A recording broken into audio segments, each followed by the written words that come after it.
Fico feliz de estar presente aqui nesta manhã, especialmente quando os irmãos estão completando 2 anos. E na realidade,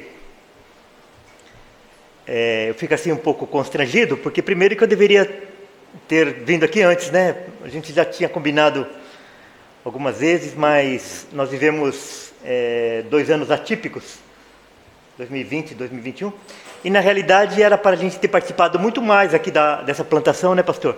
Porque quando nós começamos a conversar, as primeiras conversas que a gente teve, inclusive era para vocês terem ido lá, quando nós estávamos marcando a reunião lá com a liderança da igreja, etc., para ver qual seria a nossa participação aqui, veio aquele decreto da pandemia, fechou tudo, e de lá para cá os irmãos, agora é que as coisas estão começando a se normalizarem, né? Mas assim, nós ficamos felizes de ver Deus trabalhando mesmo em época tão difícil, mas em um grupo assim, tão animado, tão firmado na palavra de Deus. Irmãos, muita gente, para atrair muita gente é a coisa mais fácil que tem, né? É só prometer ou ameaçar, ou as duas coisas juntos. Você junta, uma hora você promete, outra hora você ameaça, e daí você junta muita gente. Mas quando a atração é somente a palavra de Deus, daí a conversa é diferente. Os frutos são em menos quantidade, mas são frutos perenes. Não são frutos passageiros que nascem de manhã e à noite já murchou. Não. Quando a atração daqueles que pertencem a Cristo é pela palavra, esses frutos permanecem para sempre, né? Então, eu louvo a Deus pela vida dessa igreja, e o desejo do nosso coração é que a gente possa estreitar os nossos laços. Irmãos, eu conheci as doutrinas reformadas no final de 2010, 12 anos atrás. Eu pertencia a uma igreja batista da Convenção, em São Bernardo, e quando eu conheci as doutrinas reformadas, eu ia no culto e já não tinha nada a ver, eu não via mais, embora eu não fizesse parte de uma igreja que pregava heresia, mas aquilo era tão ralinho, tão superficial, e daí eu ouvia e lia as coisas, as doutrinas reformadas, era um alimento muito mais sólido, muito mais consistente, muito mais profundo. E daí eu ia no culto lá, via aquilo e não dá, né? Daí eu comecei a pesquisar, assim, uma igreja batista que tivesse as doutrinas reformadas. Irmãos, tinha uma em Florianópolis, tinha uma na Baixada Fluminense, mas umas 2 ou 3 no Nordeste, só, não tinha mais em lugar nenhum. São Paulo, que é São Paulo, aí, com um estado gigante, com mais de 30 milhões de pessoas, sem uma igreja batista reformada. A cidade de São Paulo, com mais de 10 milhões de habitantes, e imaginou já a quantidade de igreja que tem, incontável, e nenhuma igreja batista reformada. E daí nós começamos aquela plantação lá em São Paulo, e hoje já quando a gente entra no YouTube, a gente entra na internet, a gente já vê muitas igrejas batistas reformadas sendo plantadas pela graça do Senhor, por pessoas anônimas, por pessoas que a gente não conhece. Por quê? Sabe por quê? Porque não depende de nós, depende da ação do Espírito Santo, como o pastor falou no começo. Não somos nós, é a graça de Deus que faz isso. Irmãos, olha que interessante, Deus não sopra só no lugar, Deus não fala só no lugar. Quando Deus está falando, Ele está falando a mesma coisa em muitos lugares. Não para muita gente, mas por aqueles que Ele escolheu e aqueles que Ele quer alcançar. Então, irmãos, O meu desejo é que nós possamos estreitar os nossos laços e que os irmãos possam prosperar mais e mais, possam no futuro plantar outras igrejas para a glória do nome do Senhor. Amém? Vamos orar mais uma vez, depois nós vamos meditar na palavra do Senhor. Pai, queremos louvar o Teu nome por esta manhã, por esta igreja que está completando 2 anos, que esta igreja possa ser luz, farol aqui neste local, que muitas pessoas possam conhecer ao Senhor, conhecer os seus atributos, conhecer o verdadeiro Evangelho, Senhor, e que eles possam prosperar no sentido de que eles possam plantar outras igrejas, possam crescer nesse lugar e ser uma bênção, Senhor, no Evangelho, num momento tão difícil e tão complicado, Senhor. Te louvamos pela Sua palavra e pedimos que o Senhor possa abrir as nossas mentes nesse momento, para a glória do Seu nome. Em nome de Jesus, amém. Deixa eu tomar uma aguinha antes.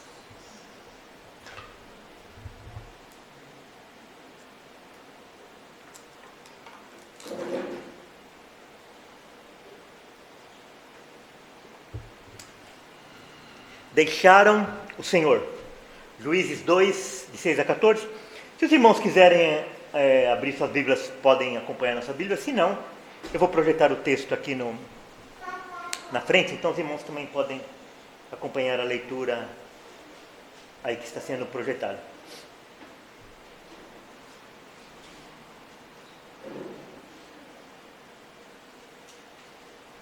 Opa, estava funcionando.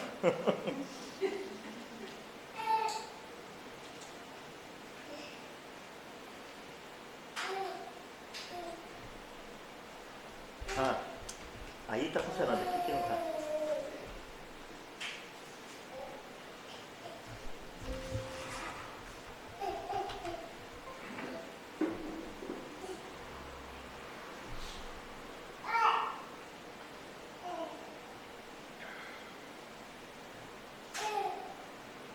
Vamos lá. Juízes capítulo 2, do versículo 6 em diante. Havendo Josué despedido o povo, foram-se os filhos de Israel, cada um a sua herança, para possuírem a terra. Serviu o povo ao Senhor todos os dias de Josué e todos os dias dos anciãos que ainda sobreviveram por muito tempo depois de Josué, e que viram todas as grandes obras feitas pelo Senhor a Israel. Faleceu Josué, filho de Num, servo do Senhor, com idade de 110 anos. Sepultaram-no no limite da sua herança, em Timnat-Heres, na região montanhosa de Efraim, ao norte do monte Gaás. Foi também congregada a seus pais toda aquela geração, e outra geração após eles se levantou, que não conhecia o Senhor, nem tampouco as obras que fizera a Israel. Então fizeram os filhos de Israel o que era mal perante o Senhor, pois serviram aos Baalins. Deixaram o Senhor, Deus de seus pais, que os tirara da terra do Egito, e foram-se após outros deuses, dentre os deuses das gentes que havia ao redor deles, e os adoraram e provocaram o Senhor a ira, porquanto deixaram o Senhor e serviram a Baal e a Astarote.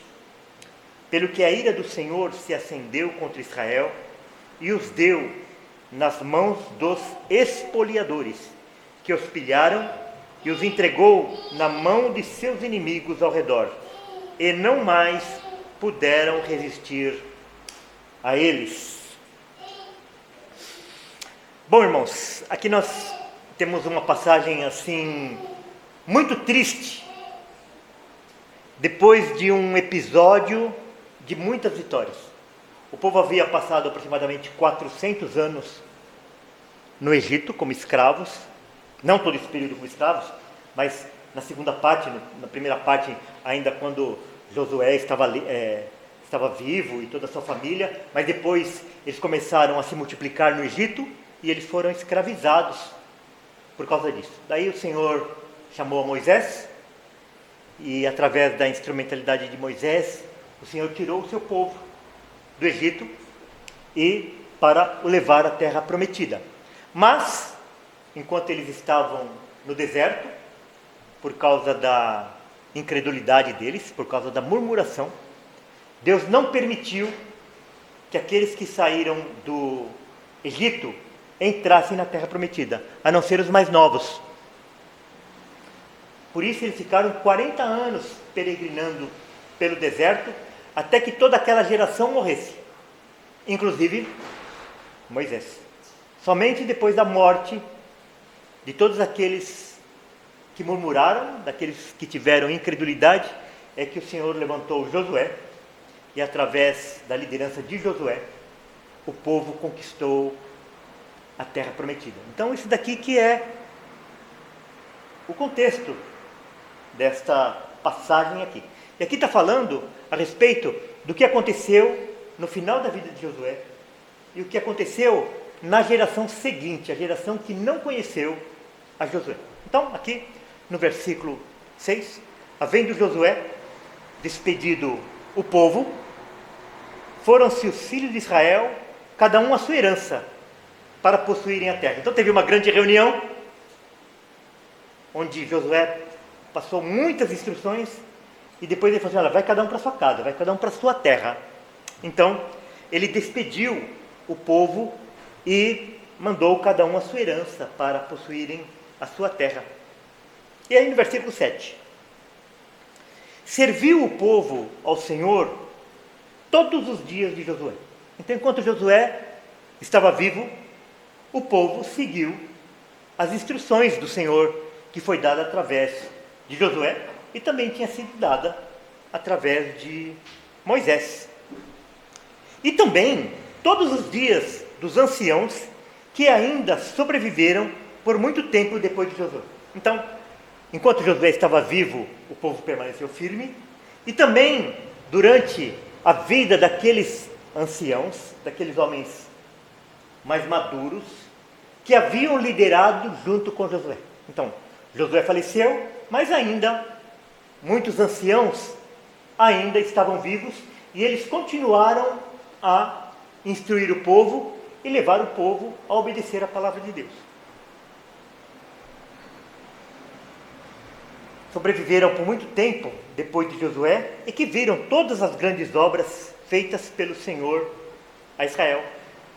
Muitos milagres, a própria saída do povo do Egito, as pragas, a abertura do Mar Vermelho, depois toda a peregrinação no deserto, a coluna de fogo, a nuvem, o maná, a água que saía da rocha, e também depois da conquista da terra prometida, né? Que Deus ia à frente, era Deus quem vencia, era Deus quem derrotava, era Deus quem fazia que o povo vencesse. Então, eles tinham visto todas as grandes obras que o Senhor fizera a Israel. Ou eles tinham visto, ou eles ficaram instruídos, sabendo aquilo que havia acontecido pelo testemunho daquelas pessoas que viram as maravilhas que o Senhor havia operado.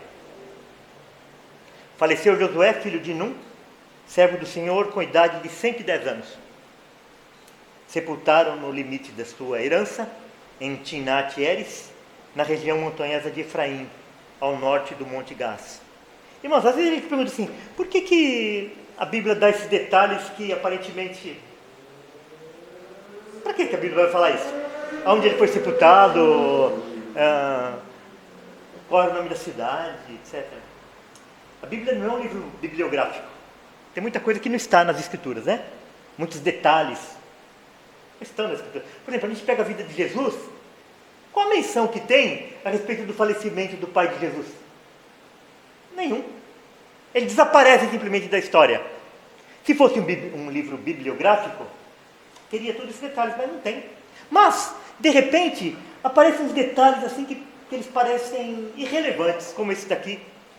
A idade que Josué faleceu, onde que ele foi sepultado, etc. Sabe por quê, irmãos? Porque, embora a Bíblia não seja um livro bibliográfico, mas ele é um livro verdadeiro. Ele fala de pessoas que existiram, de pessoas que viveram em determinados locais, de pessoas que foram sepultados em locais reais. É por isso que tem genealogia na Bíblia. Você começa a ler genealogia e fala, o que me interessa esse monte de nome aí? Não interessa, porque a gente aprende muita coisa. A primeira delas é que são pessoas reais. Eram pessoas que tinham defeitos.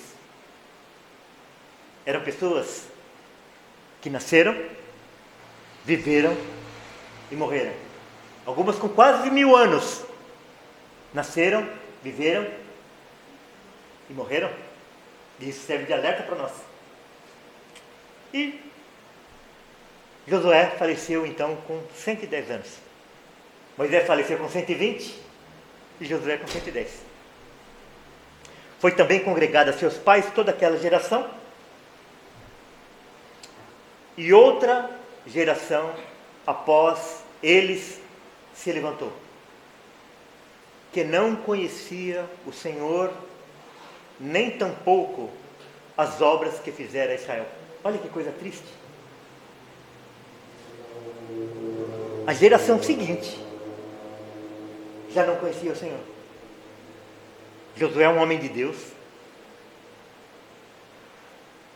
Apenas ele e Caleb, quando foram espiar a terra, foram os únicos dois que voltaram e falaram, não, o Senhor vai nos entregar a terra. É o Senhor que vai à frente. Se o Senhor prometeu, Ele vai cumprir. Esse homem aqui. E a geração seguinte a ele já não conhecia o Senhor. Percebe? Irmãos, vocês estão aqui hoje completando 2 anos e vocês estão na luta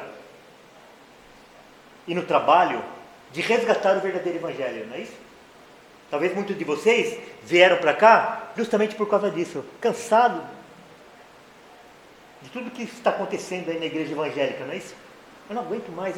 Onde que tem um lugar onde eu vou ouvir a exposição fiel da palavra de Deus? E daí vocês foram atraídos para esta igreja. E o desejo de vocês é que outras pessoas também conheçam isso, não é? E que seus filhos conheçam. Mas quantas gerações precisa para que uma igreja possa apostatar? Uma geração. Em 2017,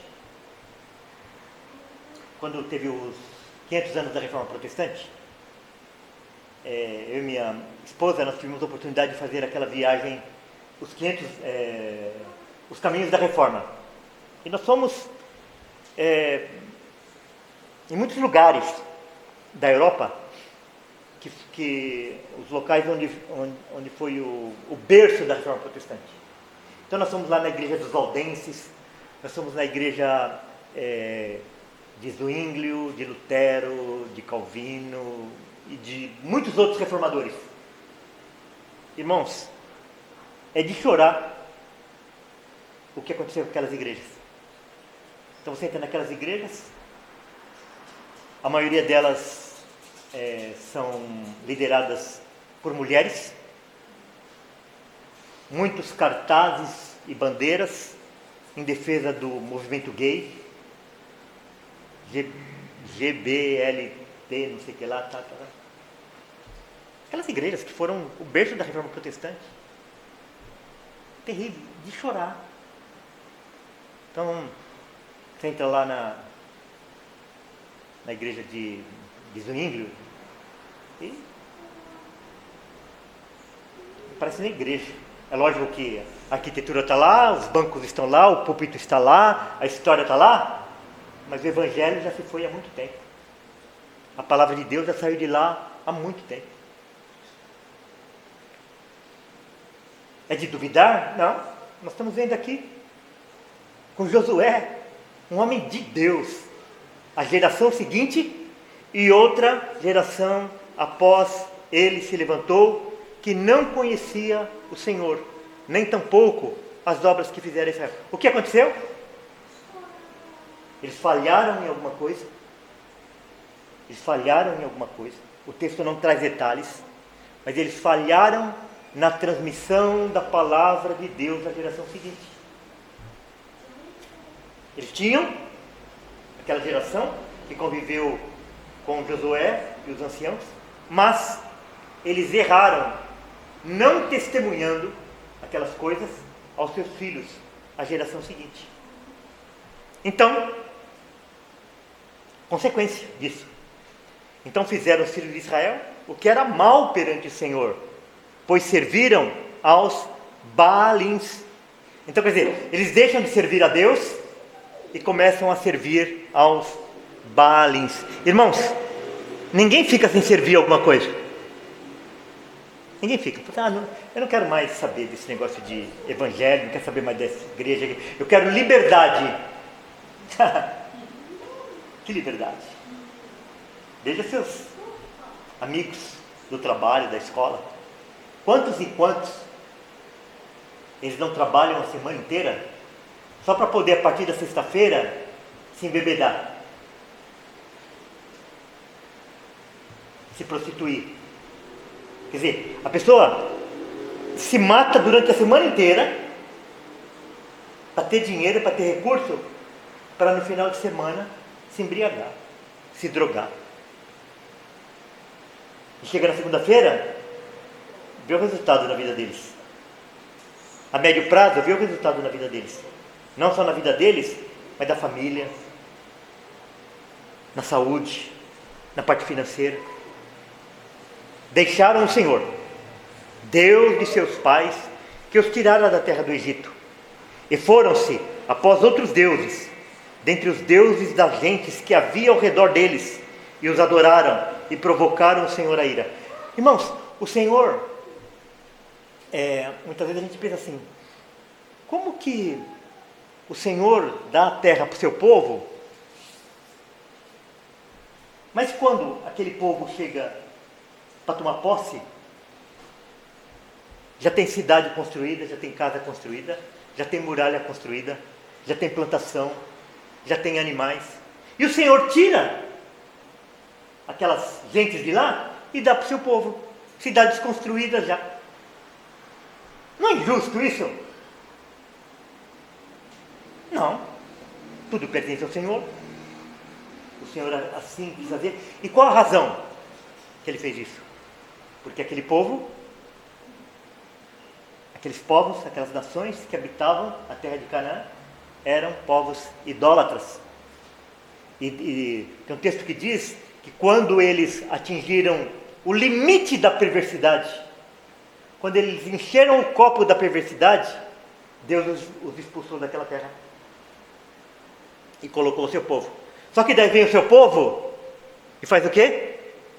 As mesmas coisas que aqueles povos que foram expulsos de lá fizeram.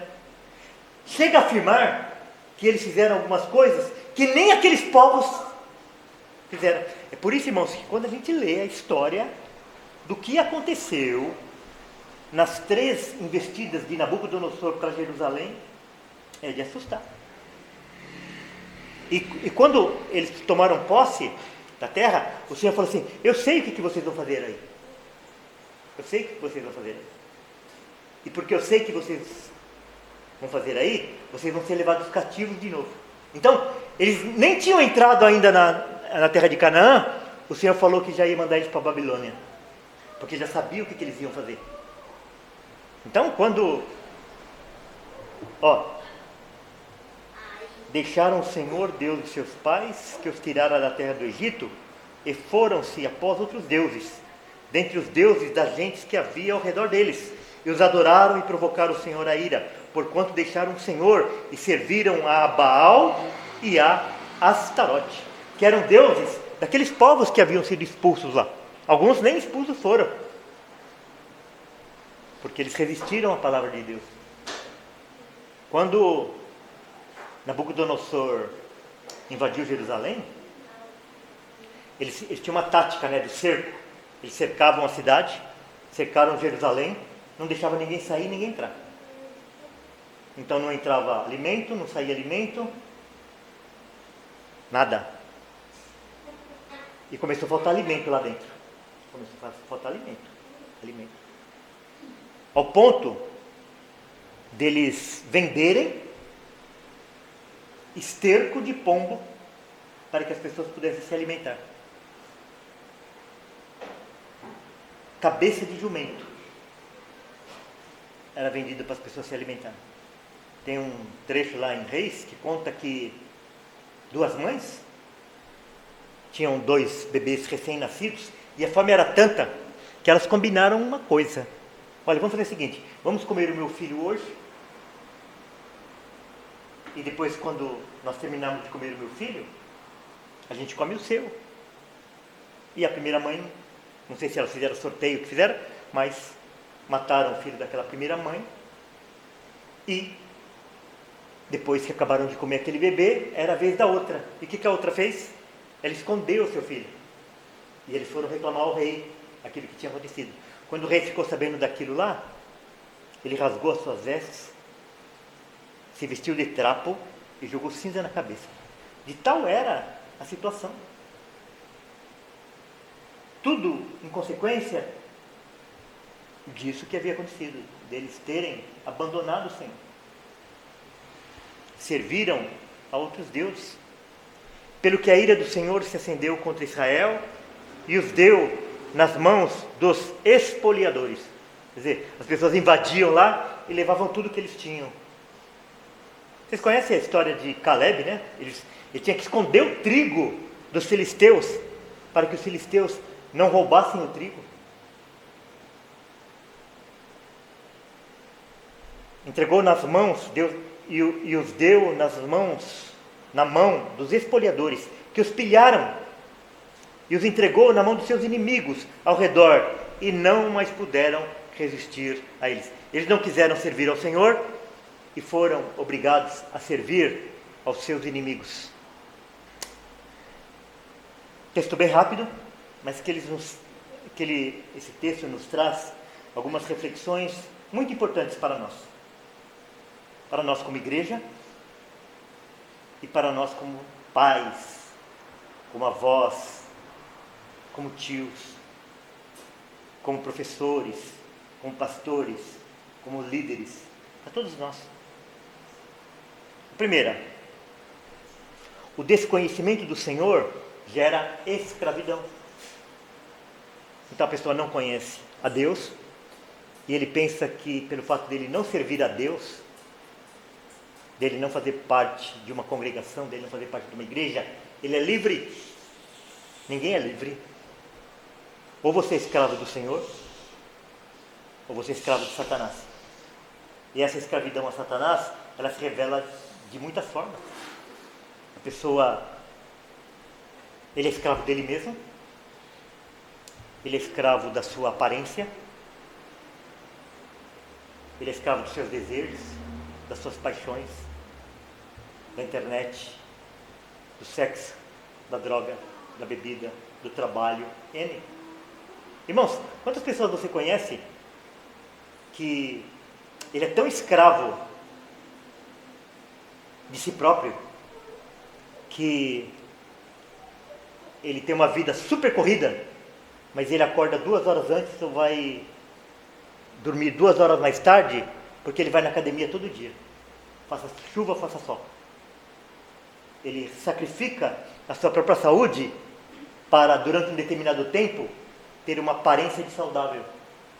Então, em vez de ele dormir 6, 7, 8 horas por noite, ele dorme 2 horas a menos, porque ele tem que ir na academia. Se você for em alguma praça aqui da nossa cidade, você vai ver a quantidade de pessoas com pet. Irmão, não é pecado você ter seu gato, seu cachorro, seu passarinho, seu peixe, não. Mas vocês percebem a escravidão que tem hoje? Com os animais? A pessoa não tem dinheiro para nada. Mas se ela tiver um cachorrinho e precisar de um atendimento de urgência, ela faz o que for necessário para atender aquele animalzinho. O animalzinho, quantas e quantos casais não tem a sua vida de intimidade prejudicada porque o cachorrinho dorme na cama?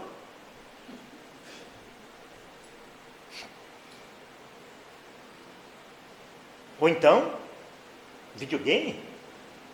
O rapaz, o casal, antes do casamento, quebra todas as regras de intimidade. Tem uma vida, e depois que casa, a mulher vai dormir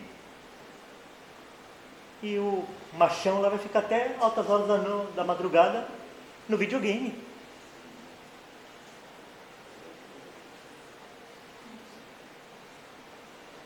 E às vezes dentro da igreja.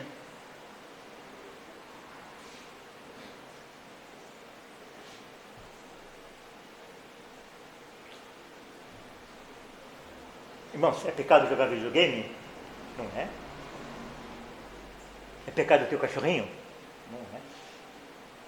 Mas quando a pessoa abandona o Senhor, ele vai se tornar escravo de coisas medíocres.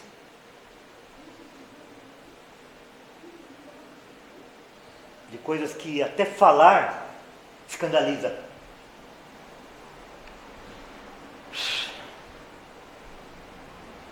O conhecimento do Senhor não é hereditário. Não é porque você serve o Senhor que o seu filho vai servir o Senhor. Lá em João capítulo 1, versículo 13, vai falar lá que os quais não nasceram pelo sangue. Quer dizer, não é hereditário. Ninguém nasce de novo porque é filho de alguém que nasceu de novo. Deus não trata com famílias de sangue. Deus trata com indivíduos, com pessoas. Então é por isso que lá quando o Senhor dá a lei para Moisés, ele fala que nós precisamos passar esses estatutos aos nossos filhos em todas as situações. Andando, correndo, sentado, deitado. Então, é uma atitude contínua isso de nós passarmos os preceitos, as maravilhas, os mandamentos, os caminhos do Senhor aos nossos filhos. Todo o tempo.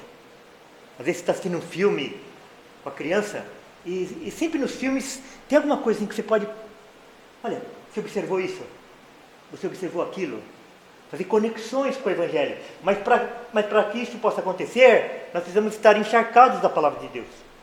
Para que nós possamos também fazer essas relações, verificar que a nossa vida de religiosidade não está presente só no culto, mas está presente em todas as situações.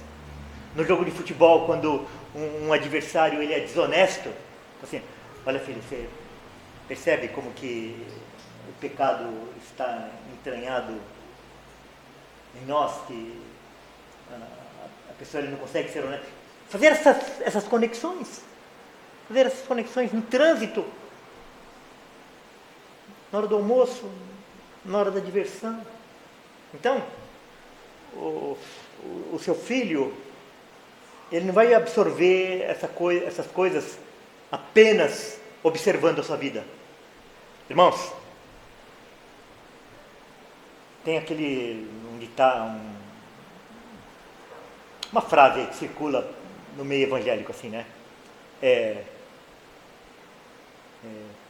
Pregue o Evangelho e fale se for necessário. Não tem isso aí? Você já ouviu falar isso, né? E use palavras se necessário. Pregue o Evangelho e use palavras se necessário. Irmãos, essa frase é do diabo. Isso é frase. Sabe o que significa ser testemunha? Você é convocado para ser testemunha num processo, e daí você chega lá na frente do juiz, o juiz pergunta o teu nome, pede o seu documento, seu RG, e fala assim, sabe que o senhor precisa falar a verdade? Ele não pergunta se você quer falar a verdade. Ele fala assim, sabe que o senhor precisa falar a verdade? Se o senhor não falar a verdade, o senhor pode ser processado e condenado? O juiz fala assim. E daí, o juiz começa a fazer pergunta, e você fala assim para ele, excelência, olha a minha vida. Senhor, eu estou te fazendo uma pergunta. Excelência, olha a minha vida. Eu não quero saber da sua vida. Eu quero saber do seu testemunho. O que você tem para testemunhar? Irmãos, testemunhar é falar. Você conhece algumas pessoas que não são do Senhor e moralmente são muito melhores do que a maioria dos crentes que você conhece, não é verdade? Você já viu essa frase? Poxa, aquela pessoa só falta ela ser crente. Já viu essa palavra? O que vale? Tem algum lugar nas Escrituras que a pessoa ela vai ser salva porque ela tem uma vida bonita? Primeiro que ela não tem uma vida bonita, é uma boniteza de aparência. E tem muito crente conformado com isso. Ai, aquela minha tia lá, ela não quer saber do Evangelho, mas ela é tão boa. Ah, minha mãe, olha, minha mãe ela não quer saber do Evangelho, ela não quer saber de Cristo, mas ela é uma pessoa tão boa. Ou então, o pai que fala assim, olha, meu filho não quer saber de Cristo, mas ele é tão bom, um filho tão bom. Ele trabalha, ele ganha o seu dinheiro. E o pai está conformado. Ao invés dele falar assim, olha, meu filho, ele é tão bom, mas está faltando o principal para ele, que é ele conhecer a Cristo. E não, meu filho não quer saber de Cristo, mas ele tem um emprego tão bom, ele é tão bom estudante.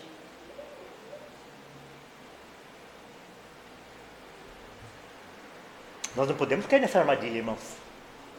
Então, nós precisamos transmitir para as próximas gerações o Evangelho. E a nossa vida, a nossa conduta, tem que estar de acordo com as nossas palavras. Não é que ela não tem valor, mas a nossa conduta tem que estar de acordo com as nossas palavras. Mas o que vai primeiro? A palavra. É a palavra. É a palavra que salva. Basta uma geração para se perder o conhecimento do Senhor.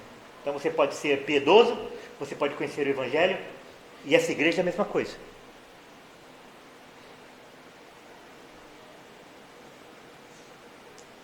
Todo mundo já sabe isso. Não vou falar mais disso. A gente já falou tanto disso. E a próxima geração não conhece mais. Qual era a situação na época da Reforma Protestante? Ninguém conhecia mais o Evangelho. Ninguém conhecia mais. As pessoas nem tinham mais acesso às Escrituras. Quando tudo parecia perdido, um homem lê à luz de velas: o justo viverá pela fé. Então a Reforma Protestante, irmãos, foi um resgate das Escrituras. Foi um resgate da palavra de Deus. Foi um resgate da pregação da palavra de Deus. O povo vivia somente de tradições, de histórias. A igreja de Roma degradou as Escrituras sagradas por contaminar a pureza do cânon com seus acréscimos apócrifos, por suplementar os relatos inspirados com enorme quantidade de tradições espúrias, por admitir que somente a interpretação que está de acordo com a anuência unânime dos pais e da Santa Madre Igreja, e particularmente por diminuir o papel da pregação, enquanto seus sacerdotes se ocupam com histórias miraculosas a respeito de Maria, dos santos, das imagens, e exaltavam a importância da missa, com suas cerimônias e rituais múltiplos e elaborados. Assim, a pregação foi deteriorada e quase desapareceu. Os reformadores protestaram fortemente contra isso e contenderam com todo vigor para resgatar a santa palavra de Deus. Malcolm X.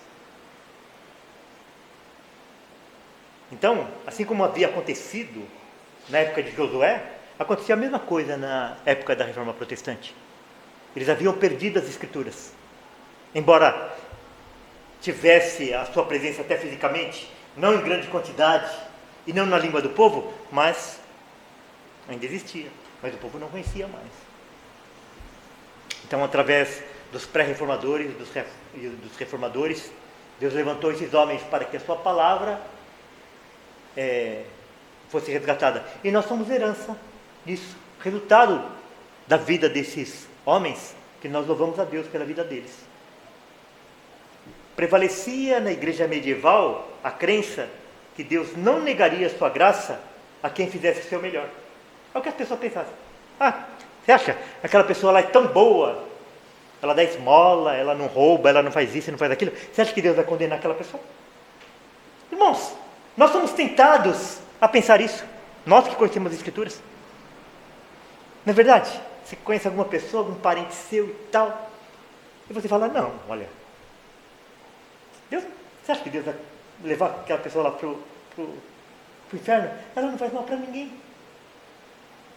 Agora, por que a gente pensa isso? O diabo está nos enganando. Porque a gente acha que a régua de Deus é a mesma régua que a gente tem. Ele deu seu filho para resgatar as pessoas, para buscar as pessoas. Daí a pessoa odeia Cristo e a gente acha que aquela pessoa é boa. Percebe? A pessoa odeia Cristo e a gente acha que a pessoa é boa.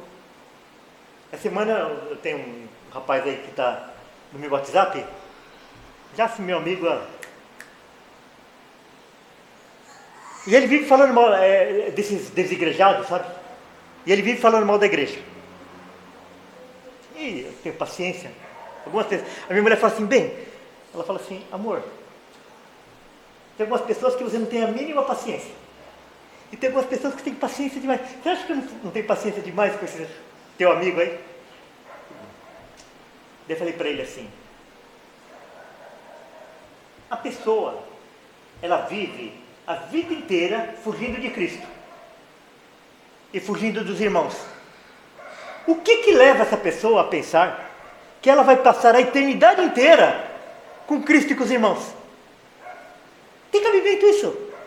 A pessoa odeia Cristo, a pessoa odeia os irmãos. Como que ela vai ser forçada a passar a eternidade inteira com Cristo e com os irmãos? Não tem cabimento isso. Então, embora fosse essa a situação na igreja medieval, é o que acontece. E a gente precisa vigiar, oxigenar a nossa mente com a palavra de Deus, para que a gente não pense a mesma coisa. Quantos pregadores aí famosos não estão pregando isso daí? Ou pior do que isso, pregando que Cristo morreu por todos e todos serão salvos. Gente que faz sucesso aí, com igreja lotada, igreja rica, pregando isso, que Deus morreu, que Cristo morreu por todos, portanto, todos serão salvos. Então, daí houve o resgate, então, dos pilares, que são os pilares da reforma protestante, que são aquelas doutrinas que nós cremos e que nós pregamos como igreja reformada. Somente a Escritura é a base da nossa fé. A base da nossa fé não é aquilo que a gente acha, não é aquilo que a gente pensa, mas é aquilo que está na palavra de Deus. Mesmo que a palavra de Deus nos escandalize, nos choque, nos ofenda. E o que a palavra de Deus diz? A palavra de Deus diz que a única razão de nós sermos salvos é pela graça de Deus. Nós não somos salvos por nossos méritos. Deus não olha para nós e fala assim, não, aquilo é boa gente, eu vou salvar. Não. A motivação de Deus salvar alguém é a sua graça, somente a graça. A igreja medieval pregava a graça e os méritos. Vieram os reformadores e falaram, não, somente a graça. Como somente a Escritura. Eles falam assim, não, a base da nossa fé é a Escritura e a tradição. Vieram os reformadores e falaram, não, somente a Escritura. Somente a graça. O homem é salvo pela sua fé e pelas obras. Vieram os reformadores e falaram, não, somente a fé. A salvação é através de Cristo, da igreja e de Maria. Vieram os reformadores e falaram, não, somente Cristo. É por isso, irmãos, que nós, embora nós sejamos chamados de crentes, na realidade nós devemos ser chamados de incrédulos. Porque eles creem num monte de coisa e a gente não. A gente, é só a Escritura, é só a graça, é só a fé, é só Cristo. Percebe? Então, na realidade, eles são muito mais crentes do que nós, porque eles acreditam em qualquer coisa. E nós não. Nós cremos somente na Escritura, somente na graça, somente na fé, somente em Cristo. Para quê? Para que somente Deus seja glorificado. Cabe aos líderes da igreja e das famílias a responsabilidade sobre o ensino, sobre passar a palavra de Deus às outras gerações, às outras pessoas. Então cabe aos pastores, aos professores, aos presbíteros da igreja, e cabe a cada pai e a cada mãe individualmente a responsabilidade de ensinar os seus filhos. Muitas vezes a gente não tem mais oportunidade de fazer isso, porque nossos filhos já foram. Mas às vezes a gente ainda pode fazer isso com os nossos netos, com os nossos sobrinhos. Nós adotarmos filhos espirituais. Sabe? Paulo não se refere a Timóteo, provavelmente Paulo não tinha filhos. Não tem nenhum indício de que ele tivesse filhos. Mas ele trata Timóteo como meu verdadeiro filho na fé. E nós podemos fazer isso. Temos filhos espirituais. E nós ensinarmos o Evangelho para outras gerações. E na igreja, irmãos, dentro da própria igreja, existe uma cobrança para que nós não preguemos o Evangelho. Uma vez eu fiz um curso sobre pregação expositiva e eu achei estranho que o pastor falou assim, olha, toda mensagem leva a Cristo. Só que toda vez que você falar de Cristo, vai ter alguém no meio da congregação que vai falar, puxa, eu já cansei de ouvir isso. Ele só fala nisso. Eu falei assim, não se engane. Vai ter oposição até dentro da própria igreja para você pregar o Evangelho. Vai chegar uma hora que as pessoas vão querer ouvir regras. Vão querer ouvir como é que se faz isso, como é que se faz aquilo. Então, nós precisamos resistir. Paulo, quando está em uma das suas cartas, eu não me lembro exatamente qual carta, mas ele fala assim, olha, eu sempre escrevo para vocês as mesmas coisas. E é bom para vocês que eu escreva sempre as mesmas coisas. Irmãos, nós precisamos ser lembrados do Evangelho todos os dias. Por que Jesus fala assim, fazer isso em memória de mim, todas as vezes que vos reunirdes? Sabe por quê? Porque a gente esquece. No domingo a gente vem aqui e ouve falar a respeito das coisas de Cristo. Daí você sai daqui e só vê assim, olha, é bobagem, é bobagem, é bobagem, é bobagem. Tudo aí falando que isso é bobagem. Na segunda, na terça, na quarta, na quinta, na sexta, no sábado. E daí no domingo, a gente se reúne e a gente pode pensar assim, aquilo lá todo mundo já sabe. Mas eles foram bombardeados a semana inteira, dizendo que aquilo é mentira. Que o universo é resultado do acaso. Que a palavra de Deus é mentira. Irmãos, tem pregadores do Evangelho dizendo que a Bíblia é mentira.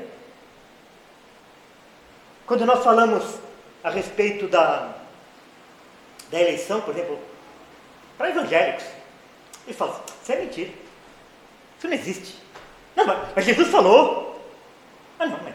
Então, quer dizer, dentro da própria igreja, estão falando que isso é mentira. Que isso não é bem assim. E daí a gente se reúne e as pessoas falam assim, eu estou cansado de ouvir isso. Você está cansado de ouvir o quê? Irmãos, ontem teve a final do campeonato mundial, né? Então, seguinte, o que acontece no futebol? Quando se reúne aquele grupo que torce para aquele time, eles vão falar de religião? Eles vão falar de pet? Eles vão falar de videogame ou eles vão falar do time de futebol? Hã? Um dia eu estava numa festa, estava com a minha sobrinha lá, o nome dela é Joyce, e tinha assim, muitas mesas, assim, tudo crente. Eu falei assim para ela, em quantas mesas você acha aqui que as pessoas estão falando a respeito do Evangelho? Ela falou assim, eu acho que em nenhuma. Evangelho é uma coisa que fala só na igreja. Daí você vai na festa onde só tem crente, eles não estão falando do Evangelho. Pode estar falando da igreja, pode estar falando do pastor, da família do pastor, ou de um irmão. Não do Evangelho. Tem uma coisa errada nisso. Porque aquilo não está no nosso coração. Quando aquele pessoal que sobreviveu lá do Titanic, ou quando se reúne um grupo que sobreviveu a um determinado desastre, quando eles se reúnem, eles vão falar sobre o quê? De como eles sobreviveram, não é isso? Ano após ano eles vão contar aquilo. E nós fomos salvos da condenação, da perdição eterna, sem merecimento nenhum, sem que nós tivéssemos feito nada. E a gente não quer falar nesse assunto, nem na igreja. Até dentro da igreja existe oposição para que se fale a respeito do Evangelho. Ah, isso aí eu estou cansado disso, sabe? Você já pensou isso? Você já foi tentado a pensar, isso aí eu já estou cansado de ouvir. E Jesus fala assim, fazer isso em memória de mim todas as vezes que os reunimos. Não caia nessa tentação. Pastores, pregadores, pais, mães, não caia nessa tentação de que seu filho já sabe isso.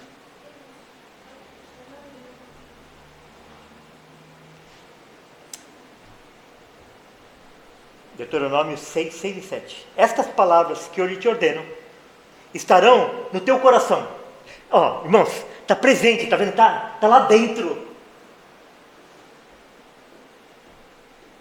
Está inculcada. Quando fala no coração, é que aquela palavra está contaminada dentro de você. Qual o reflexo disso?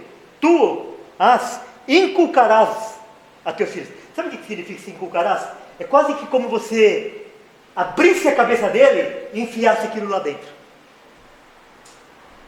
Tu as inculcarás a teus filhos, e delas falarás assentado em tua casa, e andando pelo caminho, e ao deitar-se e ao levantar-se. O que ele está falando? Que você tem que falar para o teu filho? Sempre. Toda hora, em qualquer circunstância. Falar. Porque é isso que vai fazer com que ele nasça de novo. É a palavra de Deus. Agora, você ser honesto, você ser um bom marido, um bom pai, um bom crente, um bom trabalhador, etc., vai apenas exemplificar a palavra. Agora, sem a palavra, é a palavra que gera nova vida. Os dias atuais não são piores que os anteriores. Tanta gente que conheceu doutrinas reformadas e fala assim, eu queria tanto viver na época dos puritanos. Eu queria viver tanto aquela época. Hoje está tão difícil. Hoje tem esse negócio aí das bandeiras dos gays, do não sei o que lá, das minorias e não sei o que lá. É tão difícil hoje e tal. Mas, hoje, não é pior do que ontem.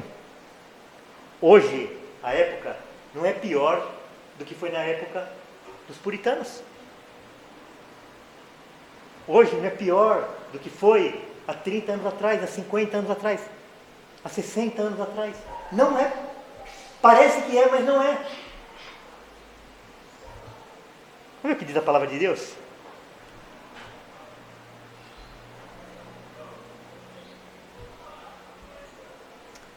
Jamais digas. Eclesiastes 7:10. O que é jamais? Nunca! Nunca diga. Porque foram os dias passados melhores do que estes? Pois não é sábio perguntar assim. A gente não fala, ah não, isso daí era naquela época. Não.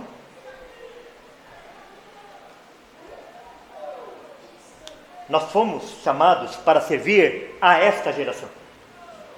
Nós não fomos chamados para servir na época de Lutero, na época de Josué, na época de Jesus, na época dos apóstolos, na época dos puritanos. Nós fomos chamados para servir aqui, nesta geração.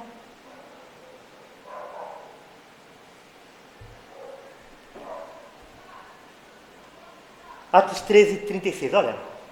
Porque na verdade, tendo Davi servido a sua própria geração, conforme o desígnio de Deus, adormeceu, foi para junto dos seus pais e viu corrupção. Então você nasceu nessa época e nesse lugar, não é por acaso. Quando Paulo está falando lá para os cretenses a respeito do Deus desconhecido, ele fala isso, que Deus é que determina quando e aonde a gente nasce. Então, se você nasceu nessa época, em que, principalmente os jovens, né, em que seus amigos estão todos contaminados com essa deturpação sexual, etc., com esse materialismo, etc., você foi chamado para testemunhar de Cristo para essa geração e hoje. É para isso que você foi chamado. Olha, porque na verdade, tendo Davi servido a sua própria geração, conforme o desígnio de Deus. Então, nós somos chamados para servir a esta geração, numa época em que a maior parte das igrejas não estão mais pregando o Evangelho. Em que eles só falam de dinheiro, de cura, de prosperidade, de experiências extravagantes. É esta geração que nós somos chamados. Então a gente não deve ficar olhando lá para trás. É lógico que nós devemos estudar, né? Ver os ensinos, o exemplo de todos eles, claro que sim. Mas não ficar preso àquilo, achando que é naquela época que a gente deveria estar. Não. É esta geração que nós somos chamados para servir. Richard Baxter disse isso. Se conseguirmos pregar somente Cristo para o nosso povo, teremos pregado tudo a eles.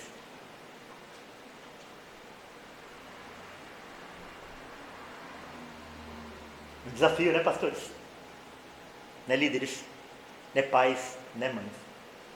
Então é muito bom se seu filho, se ele tiver uma profissão, se ele tiver uma boa carreira profissional, se ele fizer um bom casamento, se ele tiver uma boa família, excelente.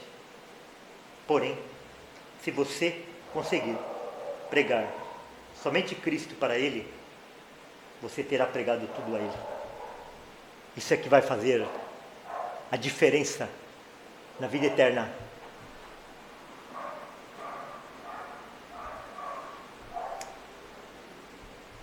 Quem é capaz dessas coisas?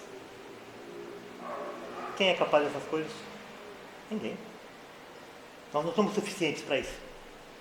A luta é muito grande. Então, somente quando nós recebemos a graça do Senhor sobre as nossas vidas, a capacitação do Senhor nas nossas vidas, é que a gente consegue fazer essas coisas. Irmãos, e a palavra de Deus nunca é para nos trazer peso.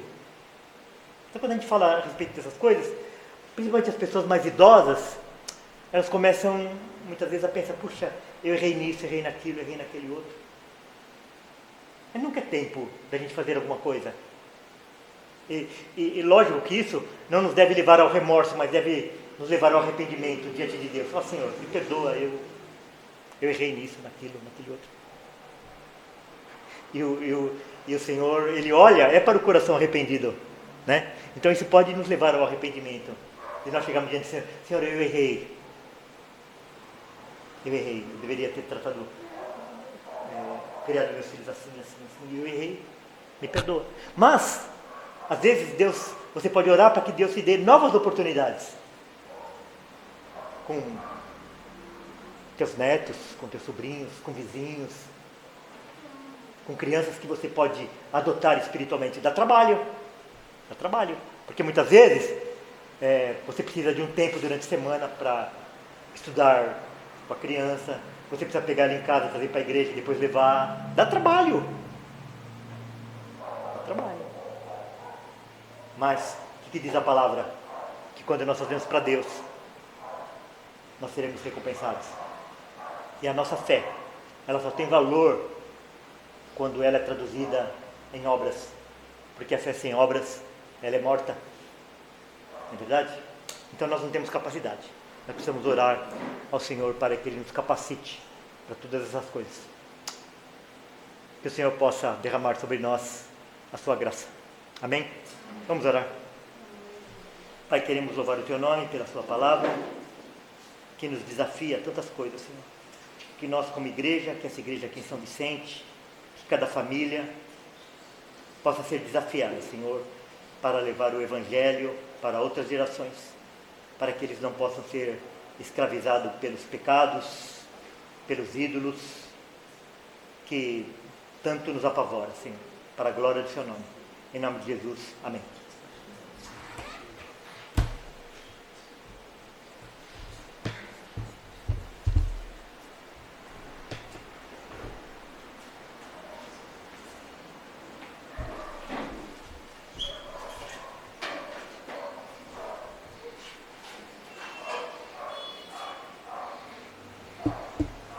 Amém, irmãos? Graças a Deus, né, por essa palavra aos nossos corações. Estaremos encerrando. Gostaríamos de agradecer ao pastor Walter, né? Tive a oportunidade de conhecer